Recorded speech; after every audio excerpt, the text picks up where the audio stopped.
Media Italia, Tutto Sassuolo, juluki Jay Itzes sebagai anjing penjaga pertahanan Sassuolo. Julukan ini diberikan karena Jay Itzes selalu tampil solid dalam menjaga lini belakang Sassuolo.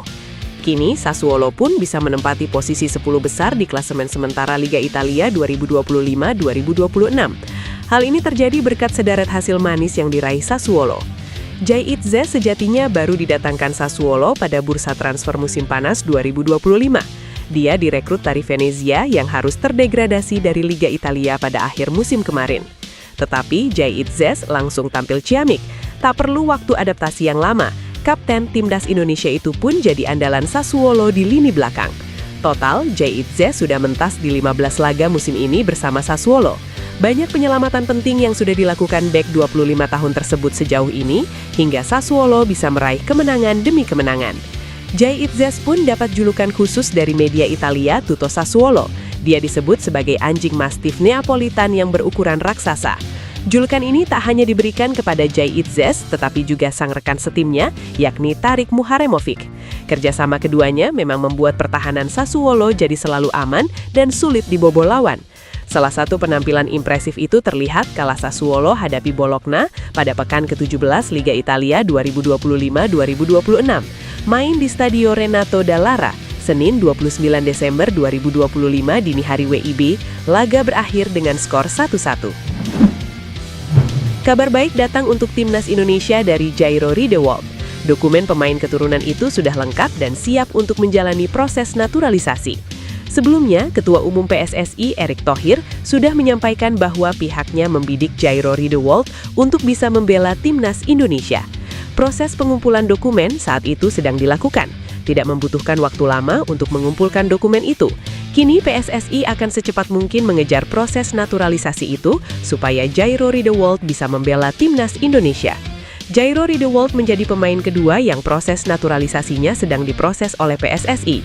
Sebelumnya ada Pascal Struijk yang kabarnya tinggal disetujui DPR dan langsung pengambilan sumpah WNI di Inggris. Kabar dokumen Jairo Riedewald sudah lengkap disampaikan oleh Yusa Nugraha dalam akun YouTube-nya. Yusa Nugraha yakin proses naturalisasi Jairo Riedewald bisa cepat. Untuk saat ini, Jairo Riedewald tinggal datang ke Indonesia untuk pemeriksaan medis dan sepakat membela timnas Indonesia. Yusa Nugraha senang Jairo Riedewald mau bergabung bersama timnas Indonesia, sebab timnas Indonesia saat ini membutuhkan pemain di posisi lini tengah. Kedatangannya sesuai dengan apa yang timnas Indonesia butuhkan di lini tengah. Dia bermain sebagai gelandang bertahan dan saya yakin PSSI akan melakukan yang terbaik, kata Yusa Nugraha. Wakil Ketua Umum PSSI Zainuddin Amali menyatakan proses pemilihan pelatih baru timnas Indonesia sudah rampung. PSSI hanya tinggal mengumumkannya secara resmi. Nama ex-pelatih timnas Kanada John Hartman menjadi calon kuat untuk mengisi kursi pelatih timnas Indonesia. Meski begitu, Amali meminta publik bersabar menanti pengumuman resmi soal kepastian nama. Amali menyebut selama seleksi pelatih baru, Ketua Umum PSSI Erick Thohir tidak ikut campur. Erick disebut membuka ruang lebar soal prosesnya kepada Exco dan juga Badan Tim Nasional. Soal waktu pengumuman resmi, Amali masih enggan mengungkapkannya. Meski begitu, PSSI kabarnya akan segera mengumumkan di awal 2026. Pokoknya dari PSSI resmi diumumkan oleh Ketua Umum, tukas Amali. Seperti diketahui, kursi pelatih Garuda lowong sejak PSSI memutus kontrak Patrick Kluivert pada Oktober lalu, imbas kegagalan di ronde keempat kualifikasi Piala Dunia 2020. Pelatih Timnas Indonesia U20, Nova Arianto mengungkap kisi-kisi pemain seleranya untuk dibawa ke dalam skuad. Nova Arianto mengaku tak mengutamakan pemain dari latar belakang akademi, klub, bahkan sepak terjang di masa lalu. Ia hanya melihat performa pemain saat beraksi di depan matanya. Ex-pelatih Timnas Indonesia U17 itu menegaskan ada indikator khusus yang diterapkan dalam memilih pemain. Nova ingin skuad bentukannya sesuai dengan kebutuhan kolektif. Secara standar kami punya kriteria, dan saya berharap pemain bisa paham dan bisa belajar dari situasi ini, sehingga dapat pemain yang kami mau, ucapnya. Timnas Indonesia U20 sedang menjalani pemusatan latihan di lapangan Garuda Yaksa Football Academy, Bekasi. Ini merupakan tahap lanjutan dari fase pertama yang bergulir pada 2-10 Desember. Nova yang beken karena selebrasi suster ngesot semasa jadi pemain itu, puas dengan perkembangan pemain yang hadir dalam pemusatan latihan. Mereka merasa optimisme timnas Indonesia U20 bisa bersinar di agenda terdekat, yakni Piala AFF U19 2026 dan kualifikasi Piala Asia U20 2027. Ex-pelatih timnas Kanada John Herdman santer dikabarkan sebagai calon kuat pelatih baru timnas Indonesia. Herdman yang juga mantan juru taktik Toronto FC itu dilaporkan bakal diikat dengan kontrak berdurasi menengah serta target besar. Menurut laporan media Kanada, Canadian Soccer Daily, pelatih 50 tahun tersebut dikabarkan menerima bayaran sekitar 40.000 USD, setara 670 juta rupiah per bulan. Jika resmi didapuk, tugas pelatih anyar tim Garuda bagi Herdman menjadi kepelatihan pertamanya setelah mengakhiri tugas di Toronto FC usai musim MLS 2024.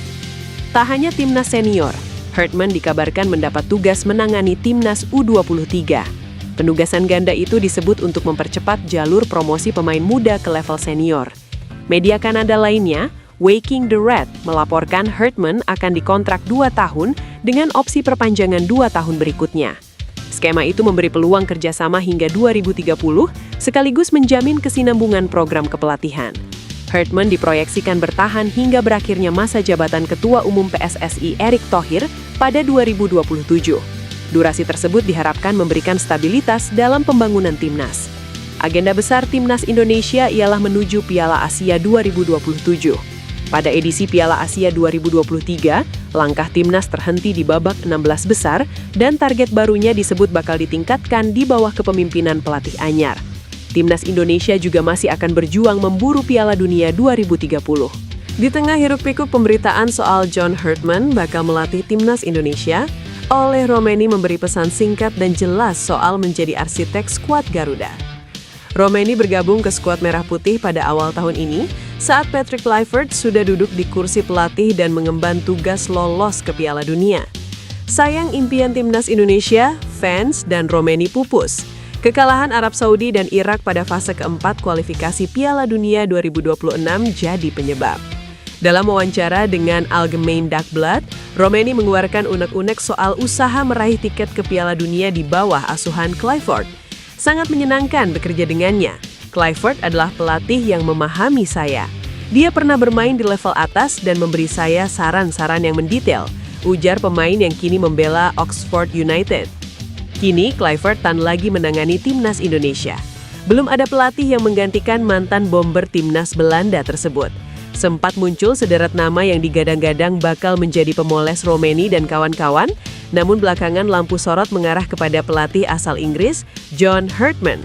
Pelatih yang pernah melatih klub Toronto FC itu punya rekam jejak mengantarkan timnas putri Selandia Baru ke Piala Dunia Junior dan Senior. Saat menangani timnas putri dan putra Kanada, Herdman juga bisa membawa anak asuhnya ke Piala Dunia. Mantan pelatih timnas Indonesia Patrick Kluivert mendukung keputusan Jordi Cruyff menjadi direktur teknik Ajax Amsterdam. Jordi sebelumnya bertugas sebagai penasehat teknik PSSI sebelum PSSI menemukan Dirtek. Dia kemudian juga menjadi salah satu sosok yang memberikan pertimbangan untuk menentukan pelatih timnas Indonesia. Namun dia akhirnya menerima tawaran dari Ajax dan akan berusaha mencari pelatih untuk tim berjuluk The Golden Zonen tersebut.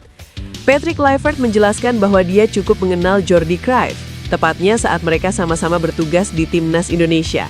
Menurutnya, anak legenda Johan Cruyff tersebut memiliki dedikasi tinggi dalam sepak bola. Pelatih asal Belanda ini melanjutkan, Jordi memiliki pandangan yang baik untuk menentukan arah tim. Pendekatan dengan pemain juga cukup baik dan ini jadi nilai plus. Selain itu, pengalaman sebagai pelatih dan pemain membuat dia semakin matang dalam menentukan keputusan. Sosoknya juga cukup tepat saat diajak diskusi, dan ini sering mereka lakukan di Indonesia. Patrick juga memuji Jordi adalah sosok yang memiliki konsep yang jelas dalam bertugas. Dia optimis Ajax akan merasakan dampak di tengah krisis yang melanda mereka. Selain itu, ini akan jadi tantangan tersendiri untuk mantan rekannya tersebut untuk bisa memberikan kontribusi. Pengumuman pelatih timnas Indonesia saat ini tinggal menunggu waktu. Nama terkuat yang muncul sebagai calon pelatih timnas Indonesia saat ini adalah mantan pelatih timnas Kanada dan Toronto FC, John Herdman. Satu kandidat lain yang akhirnya terbuka adalah Giovanni van Bronckhorst. Namun sampai saat ini peluang kuat masih ada di pihak John dengan dukungan media luar negeri.